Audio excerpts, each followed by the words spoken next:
be noted. I do think the Honourable Member for Nelson was up fractionally before. I can call for the third umpire, but I'm fairly confident.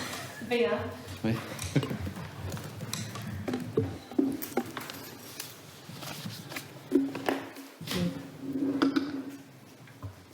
Mr President, I rise to respond to the Premier's State of the State and note it. Mr Premier, gosh, we're in a habit now, aren't we? 3 strikes. There's something here in the bubble. Mr President. We're not being told. Through the President, he's been a minister, he's been a leader of government business, he's been the President, he's got his eyes on something else. No, he hasn't. The cock crows 3 times over there. Let me start again. Mr President, the COVID-19 pandemic dominates and frames the delivery of the Premier's annual address, as well as the response of many of us within this parliament.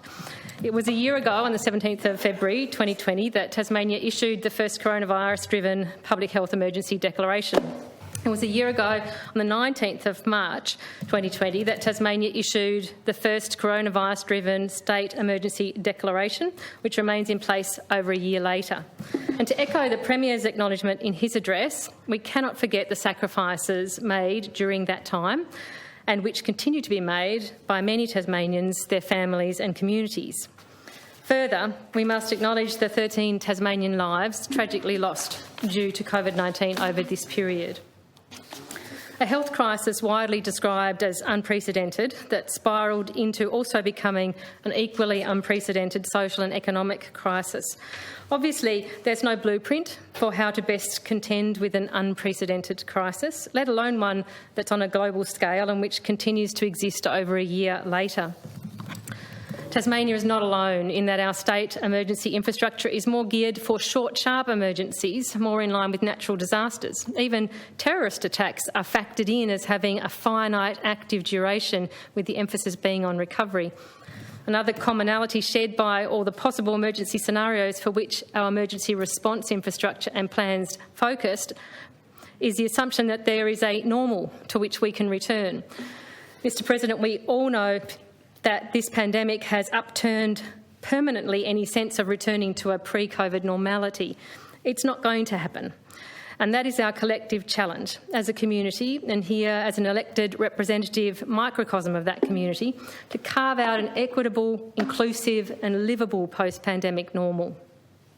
We'll only be successful in achieving this new goal by recognising that the status quo is neither practical nor even desirable within our brave new post-pandemic world, and learning from what we've been exposed to.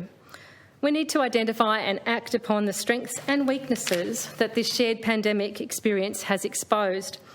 As members of this place will recall, I proposed last year, and the majority of this chamber supported, a joint House committee to be established not only to provide appropriate oversight during a time where public health considerations required a protracted shutdown of Parliament, but also a mechanism by which to capture the community's experiences and develop real-time knowledge repository for what does and does not work when confronted with an unprecedented crisis such as a pandemic. Pity it didn't get up. We knew then that the pandemic, however long it lasted, would expose structural social fragilities, fault lines, as well as unexpected strengths. The health of our community emerging from the crisis in the immediate through to the long term would depend on how coherently and comprehensively we identified and acted upon these fragilities and fault lines, and how well we harnessed those strengths. I proposed a parliamentary mechanism to provide transparency, accountability and community ownership of that process. Instead, the Premier established his Premier's Economic and Social Recovery Advisory Council, consisting of his captain's pick of community leaders to develop an interim and longer 5-year recovery plan. The Premier's address, therefore unsurprisingly, reflects the final report of PESRAC, and similarly my response here to the Premier's address will also examine elements of the PESRAC contribution. We know that the PESRAC interim report's 64 recommendations were accepted in full by government upon its release last year, and now we're told the government is committed to accepting all 52 recommendations contained in the final report. This immediate response from the Premier set some alarm bells ringing for me, Mr President. Why be alarmed? Well, when such an agreement by government would appear to be a positive move. Well, Mr President, as already stated, PESRAC was set an extraordinary challenge: how to revitalise, reinvigorate, restructure a Tasmania emerging from an unprecedented challenge. Submission after submission was made to the PESRAC process. Submission after submission that was made to the PESRAC process recognised that, and I quote, there's no going back to the way things were. This was more than adapting to a new normal. There were a myriad of calls to use this challenge period to reset, reimagine and redefine Tasmania's opportunities, who we are as a community and where we're going as a community. Hence, the community could be forgiven for expecting that PESRAC would present new, novel, far-reaching and challenging initiatives which would take some time to digest and consider by government.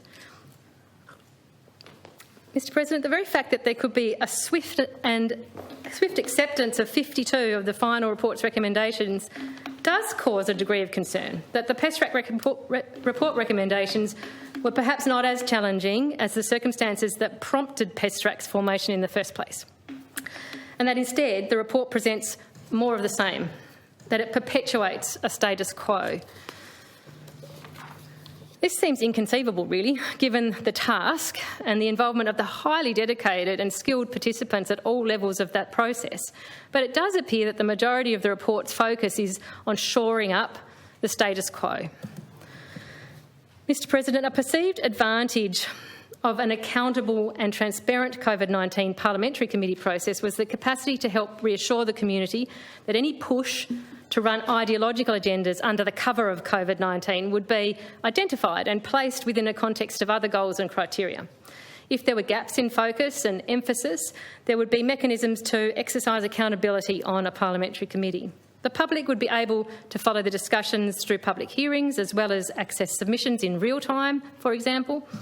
If issues and matters were put forward but left unaddressed or received an overly weighted hearing from the committee, this could have been seen and followed.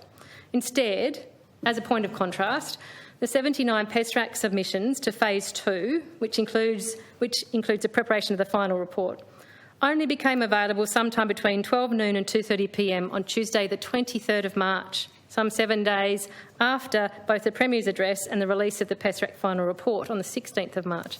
This leads me to one of the key disappointing and worrying aspects of the Premier's address, given it was so closely based upon the PESRAC final report. By the reports, and hence the Premier's address as well to some degree, the almost default position that the status quo could and should be maintained has resulted in key considerations and serious aspects being left unaddressed, or at least inadequately addressed. I do not have time to go into all of those omitted considerations in detail, and instead I'll characterise them as the glossing over of the very real and apparent social structural fragilities and fault lines that the pandemic had exposed within the Tasmanian community and economy, particularly those fault lines impacting on women, girls and other vulnerable cohorts such as migrant and new Tasmanian communities, young people, Tasmanians living with disabilities, older Tasmanians, just to mention a few. Mr President, our cultural challenges regarding gender and treatment of women and girls at the state and national levels is dominating current political discourse and public discourse, and not before time, quite frankly. Hence, it will not surprise anyone if I now focus on the pandemic's impact upon Tasmania's women and girls and the plan put forward by both PESRAC and the Premier's address to help strengthen that exposed fault line. This inequitable gender fault line was clearly identified even prior to the PESRAC interim report, nationally and internationally. Report after report highlighted that the pandemic had impacted women's access to employment, to education, to services and to childcare.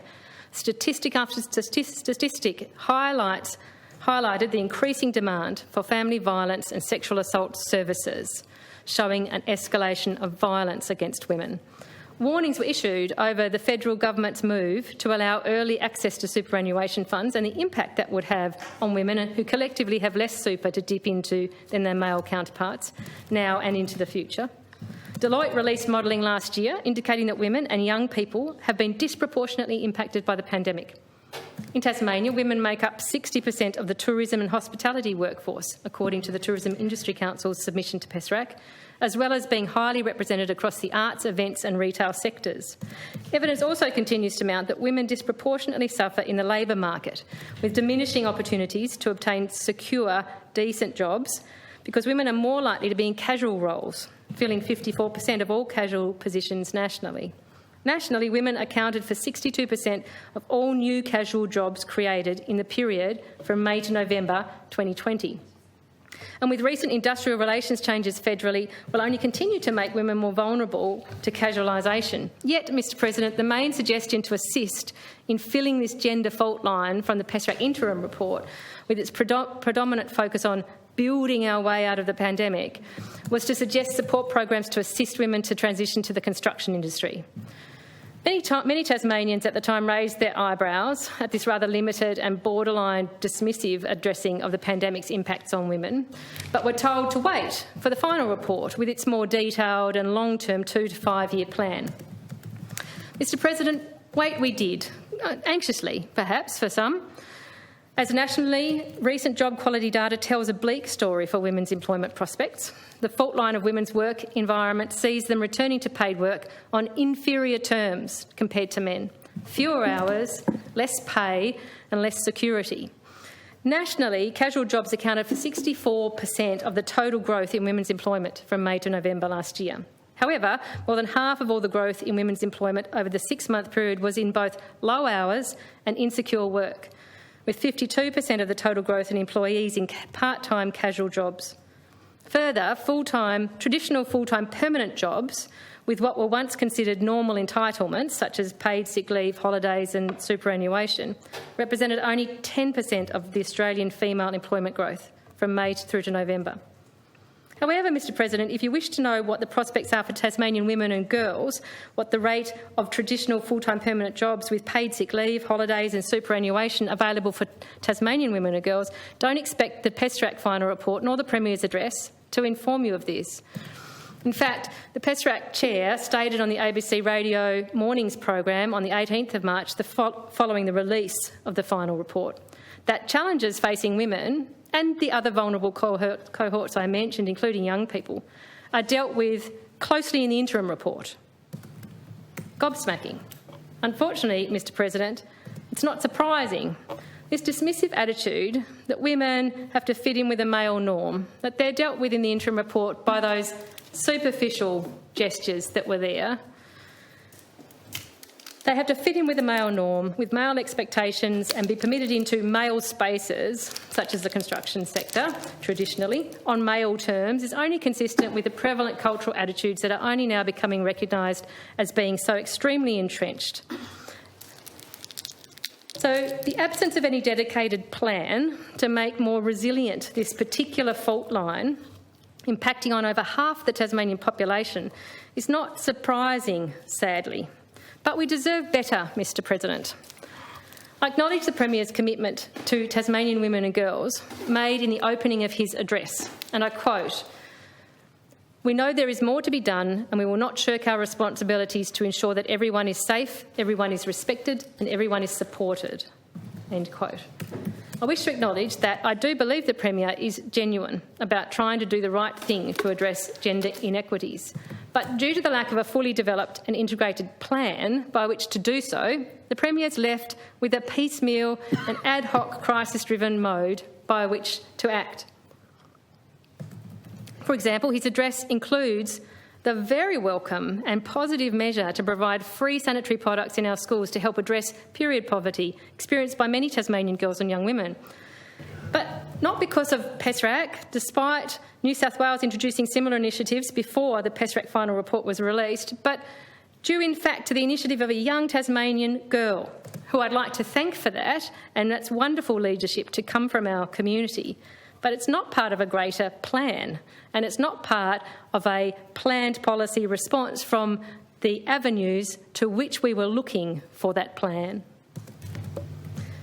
Mr President, I do also wish, though, to place on the record my appreciation for the Premier's swift and genuine acknowledgement and implementation of my proposal to actively have an independent review conducted of the Tasmanian parliamentary and ministerial and political office workplaces in light of the recent national events.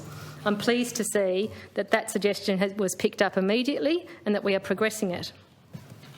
However, this government places much emphasis on getting women into boards and to leadership roles, which is laudable, absolutely. But I have to say, to some extent, it misses the point.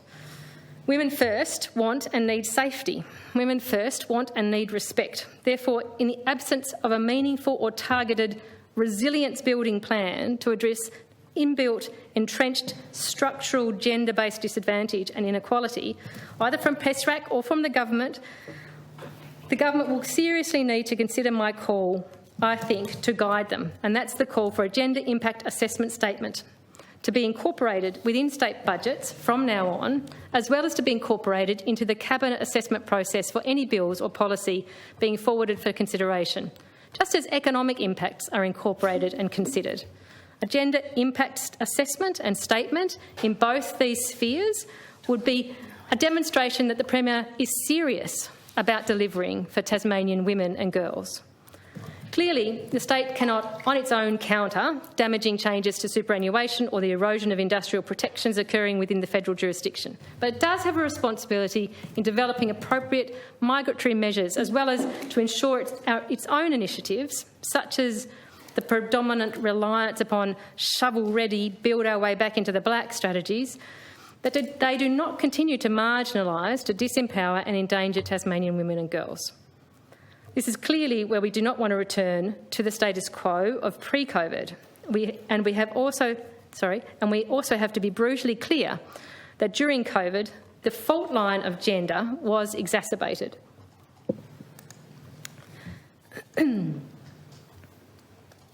Mr President, I need to move on, despite there being much more I could say on that subject. Some may say that it was not the role of PESRAC nor the Premier's address to provide a detailed plan, as such that I'm calling for when it comes to redressing gender equity. However, there were some surprisingly detailed structural plans in both the PESRAC report and the Premier's address, and I'd like to focus on a couple of those now to demonstrate that disparity in prioritisation, the disparity in detail.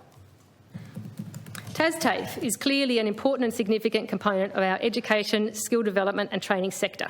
I don't think anyone here would dispute that we need it functioning to deliver world-class education and training services. I also note that the Premier's address asserts, and I quote, "One of the strongest themes PESRAC heard in its consultation with business is the need for our training provider, TASTAFE, to meet the needs of a generation of young people and an influx of job seekers who need to quickly upskill and reskill to move across sectors as we recover from the structural impacts of COVID-19." End quote. Mr President, absolutely, we need to support the upskilling, reskilling and initial training of Tasmanians across all sectors and demographics. I don't think anyone needs to prosecute the case for that. What I'm concerned about, though, is the lack of a convincing case being prosecuted here that, firstly, TASTAFE is currently not or is unable to deliver on those expectations, and secondly, further, that corporatising this entity into a government business enterprise is the appropriate solution with whatever the perceived problem is regarding TASTAFE and its current capacity to deliver for Tasmanians seeking skill development and employers seeking skilled Tasmanians. Put simply, Mr President, I'm not convinced of the nature or extent of the perceived TASTAFE problem, nor am I convinced that the GBE proposal is the best solution. Unfortunately, this proposal does have the hallmark of a pre-COVID ideological agenda being implemented by stealth under the cover of COVID. And why do I say that, Mr President? Well, I look at how the GBE proposal is framed. Despite the government boasting that Tasmania's economy is far outperforming other jurisdictions, and I quote from the Premier's address, "We have the lowest unemployment rate for all the states and job numbers are at pre-pandemic levels." And further he says, "CommSec has Tasmania placed as the best performing economy in the nation for the fourth quarter in a row." And additional examples of business confidence and government support are also provided in the address. Despite all of that positivity, however, suddenly under the heading of skills and training, we discover there's a massive deficiency problem with TASTAFE. Such a problem, apparently, that is one of the, and I quote, strongest themes PESRAC heard in its consultation with business. This makes me wonder what PESRAC heard from the TasTAFE students or staff, however, or how the generation of young people feel, whom apparently the business sector is anxious that TasTAFE is not meeting the needs of. They may share, or they may have a different view to that held by the business sector. But neither the PESRAC report nor the Premier's address provides any insight into the perspectives held by these other involved stakeholder groups. If this survey conducted through the PESRAC process about TasTAFE was done in a different way, I think perhaps it might be decried as push polling. I do note that although TasTAFE appears on the consultation list provided on the PESRAC website and was involved in the cross-sector workshops, it does not appear that TasTAFE made a written submission during either phase 1 or 2. However, I did, Mr President, have a quick look at some of the stakeholders who did make submissions, such as the TCCI and the Tasmanian Small Business Council, who both made submissions to phase 1, neither of which mentioned TasTAFE. The TCCI did discuss the need for industry-led training services as opposed to training provider-led, and also called for a skills and workforce development fund, amongst other things. Interestingly, the Tourism Industry Council Tasmania submission, while also emphasising the importance of hospitality and tourism training, identified the current success of and need for ongoing further support of both the industry-led tourism and hospitality training organisation and the collaboration between the University of Tasmania and the tourism and hospitality industry, but makes no mention of TasTAFE, good or bad. Mr President, I do not intend to go through each and every submission received by PESRAC in this address. However, just for the sake of completion, it's also worth reviewing the 9 cross-sector workshops and the 3 regional roundtables also conducted by PESRAC, of which the summarised outputs and outcomes are available on the PESRAC website. Doing that review, you'll find that the regional workshop summary of outcomes report makes 2 mentions of TasTAFE. One was a call for more certainty and regularity for TasTAFE delivering training courses in the regions, and the other was to suggest moving the regional trade training centres from the Department of Ed to Skills Tasmania or TasTAFE. Of the 9 cross-sector workshops outcome reports, there were a handful of mentions of TasTAFE across workshops 2, 3, 5 and 7. The comments there ranged from TAFE being underutilised in workshop 2, that it, as well as UTAS, needed more flexibility, such as including provision for weekend courses, workshop 5, to its role within the broader context of vet services supplied, workshop 7, and the need for modernisation and different delivery models, workshop 3. To sum up on this point, Mr President, it's not surprising, given the economic aspect of the pandemic crisis, for there to be focus across a range of PESRAC participants on immediate and long-term skill development and retention. However, if there was extensive and persuasive evidence of broad-scale community and stakeholder dissatisfaction with TasTAFE to fulfil its role, it would be fair assumption that it would appear more extensively than we see in the PESRAC submissions and output reports, rather than the scant few oblique mentions that TasTAFE garners across 9 cross-sector workshops and 3 regional roundtables. We heard that apparently discontent with TasTAFE was raised by virtually all who participated in PESRAC. However, the materials provided by PESRAC do not appear to support that contention. Further, it's a little difficult to reconcile TasTAFE as underperforming when students won the following in the 2020 Australian Training Awards: Apprentice of the Year, Vocational Student of the Year. TasTAFE was also one of 3 registered training organisations nationally shortlisted as a finalist in the Large Training Provider category, Large Training Provider of the Year category. Hence, Mr President, despite the effort made by the Premier's address to present the proposal to transform TAFE into a GBE as a solution, it remains unclear to me at least the exact nature of the problem. Undoubtedly, there's always room for improvement. However, unless we are clear on the exact nature of any problem or identified areas for change, how are we meant to evaluate whether the proposed solution is a good fit? Potentially, an appropriate way to test exactly where TasTAFE is fit for purpose, given current challenges and opportunities, and to also test whether the proposed solution addresses any identified problem, is to establish a Joint House Select Committee to examine the issue. This Parliament will be required to debate and sign off on any move to transition TasTAFE into a GBE. And a Joint House Select Committee would provide an appropriate and transparent mechanism by which to both inform ourselves that the solution fits the problem, as well as whose voices are being included in a discussion. Mr President, I mentioned earlier my concern at the potential for ideological agendas to be prosecuted under the cover of COVID-19. Another area where I hold grave concerns that we're seeing that occur is in the PESRAC recommendation for local council amalgamations. This is a matter in which we all need to engage, as per the Premier's address, that, and I quote, "Unless there is an agreement in this place, as well as the Legislative Council, that reform is needed and that a process should be established, there's no point considering it further."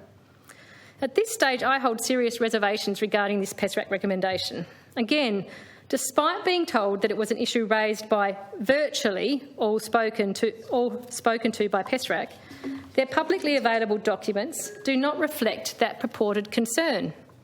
The Regional Workshop Summary of Outcomes report makes 10 references to local government. One includes local government reform, without detailing what that reform could look like or address, while the other mentions are within the context of the role of local government to be the conduit between their respective communities and the state government. Other output reports include one call to reduce council numbers, that was workshop 4, and another workshop 8 recognises that there's more opportunities to get smarter at sharing resources across councils, businesses and industry to help improve services or reduce costs. This report also warns that local government cuts in particular will have a direct impact on communities. So once again, it's unclear how or why our local government tier has been identified as problematic in this manner, or why it warrants the proposed and contentious so-called solution of amalgamations. We know amalgamations has been a long-held objective in certain sectors, while also being as strongly resisted by others, including communities invested in their local municipalities. At this stage, given my strong reservations regarding exactly how problematic the number of local councils is, or how amalgamations will assist in strengthening a robust and resilient Tasmania moving forward, assisting in addressing the serious fault lines exacerbated by the pandemic, at this stage I'd be indicating to the Premier that as a member of this place, this proposal does not yet have my agreement.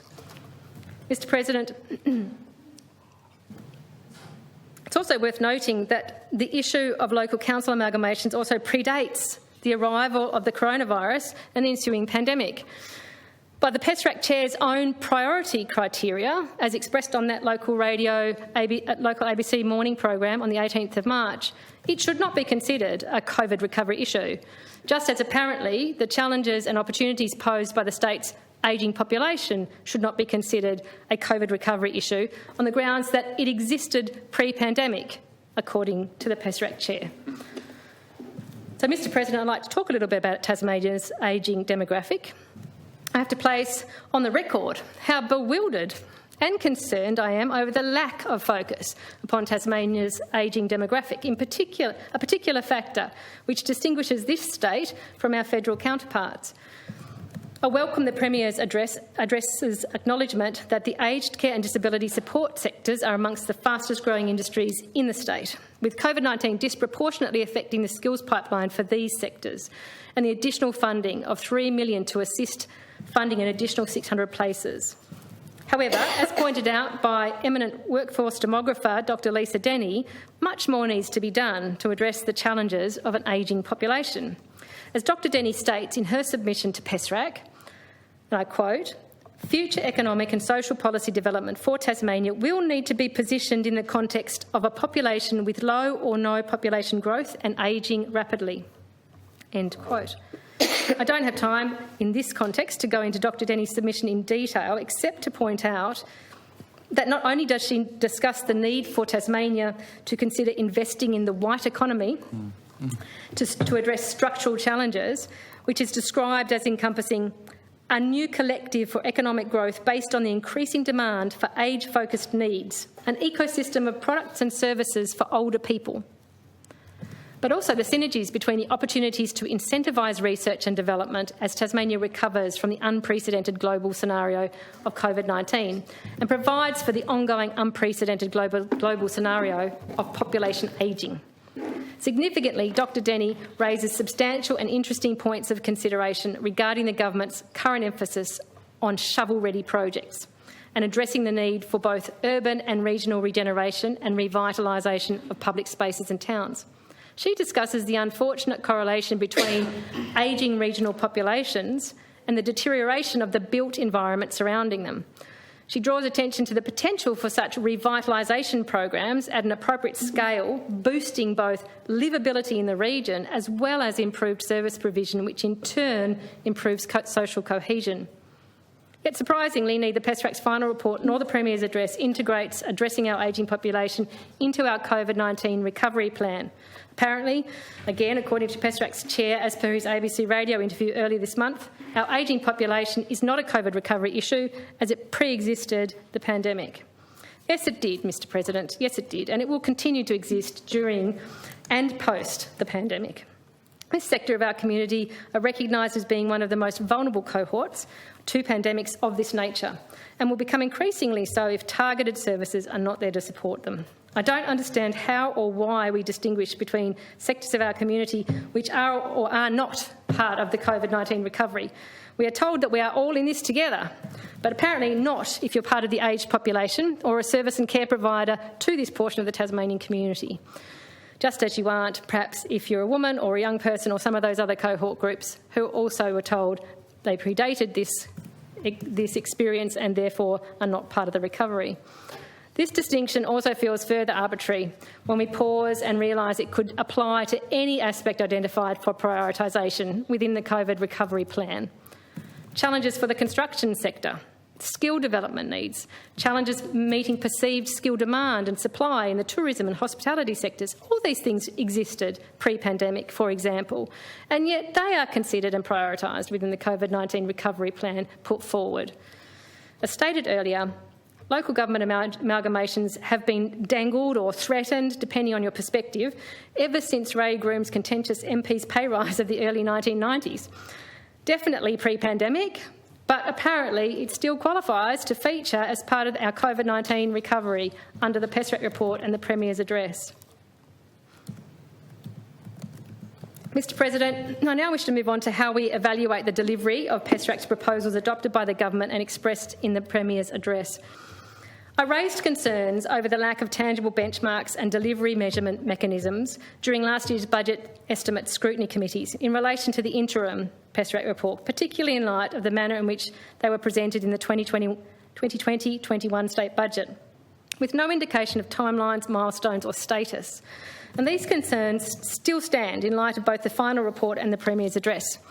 In comparison, I looked at the 1999 Jim Bacon initiative Tasmania Together. Now, that process has had a whole level of bureaucracy, including legislation for the Progress Board, etc., which there is probably very good reason not to duplicate with the PESRAC process. However, there was an acknowledgement that to develop and maintain community confidence in a process, there needed to be clear, transparent accountability and evaluation mechanisms so people could see for themselves what, how and where that Tasmania Together process and its initiatives and proposals were being delivered, and in fact that they were being delivered in a manner people expected. Therefore, the Tasmania Together process saw initiatives and policy priorities released with associated indicated benchmarks. And then also, as part of that process, laid out regular inbuilt reviews, such as the 5-yearly review, and there was also benchmark status summary reports delivered to assist people to see how things were playing out. What I'm suggesting is that, in stark contrast, we currently have no credible or meaningful pandemic recovery benchmarks, nor any objective mechanism by which to identify or evaluate the delivery of the recommendations from either the interim or the final PESRAC reports that are apparently underpinning our way forward from here.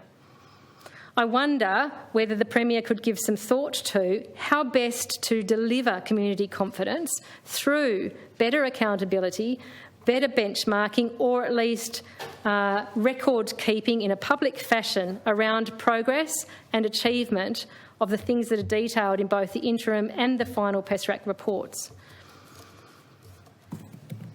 Mr President, there are some other things that are missing from the Premier's address when we think of it being about the state of our state and where to from here.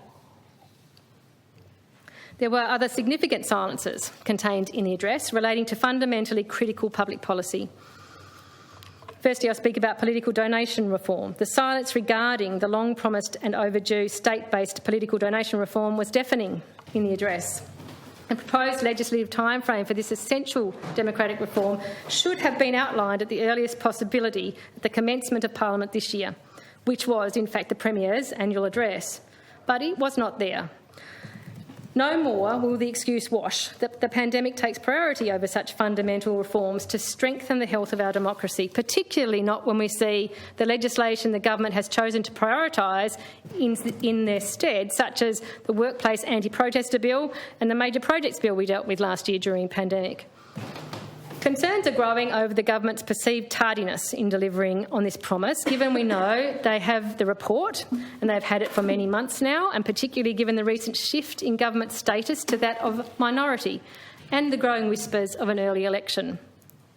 The situation the government finds itself in, without a majority, is one largely of its own making. It would be unconscionable for the Tasmanian community to be penalised for the government's predicament. The community was promised electoral donation reform multiple times over the term of this government from, I think, 2 months after the last election. And that promise must be delivered before the next general election is held. I think I speak for many when I say that the community has put this government on notice. It will be a blatant, untenable and unforgivable breach of public trust should Tasmanians go to the polls again without knowing who has given money to whom. There is no excuse for the Tasmanian voter to ever be placed in that position again. Mr President, another notable absence in the Premier's address and the description of where to from here was any update on the government's future gaming markets reform plan. Again, a plan that has apparently been delayed due to the pandemic, despite the process commencing well before the pandemic hit. Clearly, it would potentially benefit some stakeholders, such as federal hotels, should the current status quo continue. And a lazy political party could even recycle the promised reforms as a forthcoming election promise, hoping it may again nullify any alternative political party election commitments. Should the government intend to pursue their future gaming markets reforms this term, then I take this opportunity to remind the government that the Premier provided me with an undertaking during budget estimate committee hearings last November that not only will there be a publicly released exposure draft bill, the community will have endeavoured that the community will have a minimum of 5 weeks public consultation time in which to make submissions on that exposure draft bill. Then, presuming those submissions are treated with due consideration and any modifications made to the bill before it's formally tabled in Parliament, the timeframe for this gaming markets reform is not one which can be rushed through at a last minute before going to a rushed election. Mr President, should we be in a position where an early election is called and will be held prior to political donation reform and prior to future gaming markets reform, I call on the government here and now and all other political parties to make public commitments not to accept any pre-election donations from any poker machine industry entities or any entities directly associated and financial beneficiaries of the poker machine industry. I call on the government right now to make that commitment to the Tasmanian people. We deserve to go to the next election with a clear understanding that it is not being funded, bought or influenced by that same industry.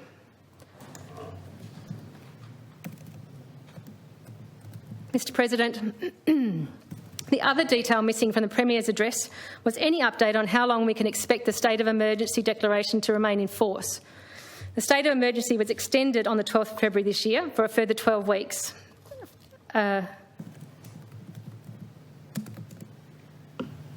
Dating from the 13th of February. Sorry, I misread my notes. So by my count, that would make its expiry date the 8th of May.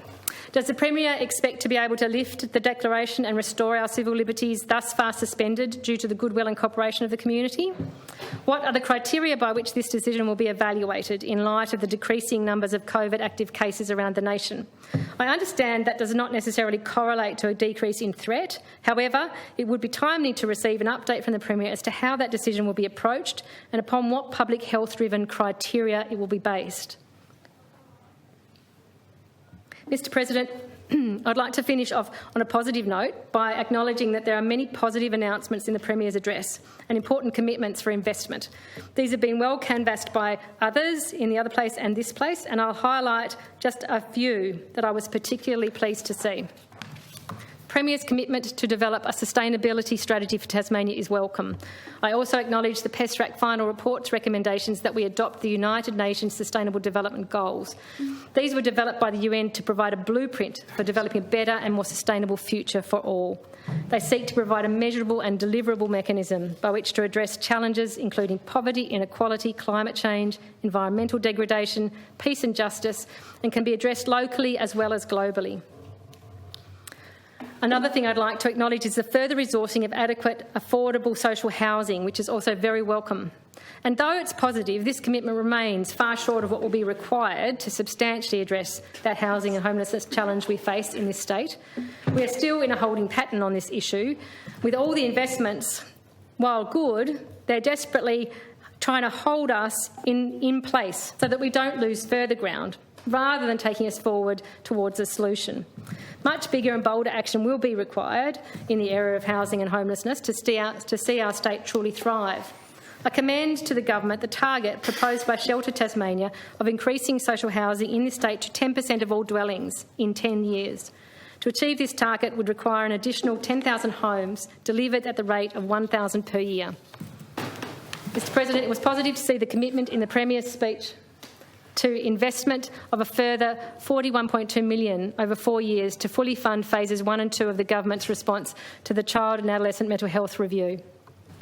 I dearly hope to see the outcomes of this investment deliver on the intent to better support children and adolescents, particularly those most vulnerable in our community.